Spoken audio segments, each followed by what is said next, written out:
Il-Prim Ministru Joseph Muscat qal li għalkemm hu ċert li fl-24 ta' Ġunju wieħed jibda jaħseb biex jimplementa d-deċiżjoni li se jieħu l-poplu Ingliż fir-referendum huwa diffiċli li wieħed ibassar il-burdata li se jkun hemm.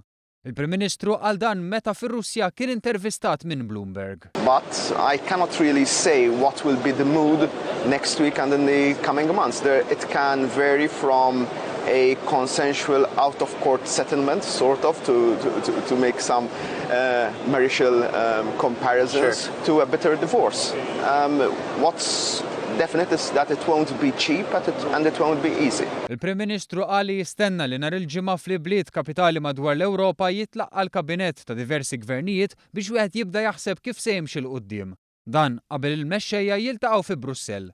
Fuq kollox bidliet se jkun hemm żgur. Some changes need to take place. Yeah. If there is Brexit, we need to prepare for that. If there isn't Brexit, there is still an agreement with Britain that needs to be implemented, and it won't be that easy. Joseph Muscat jemmen li d-deċiżjoni aħħarija għadha ma ttieħdiġ. I think that the Remain campaign is being written off way too early.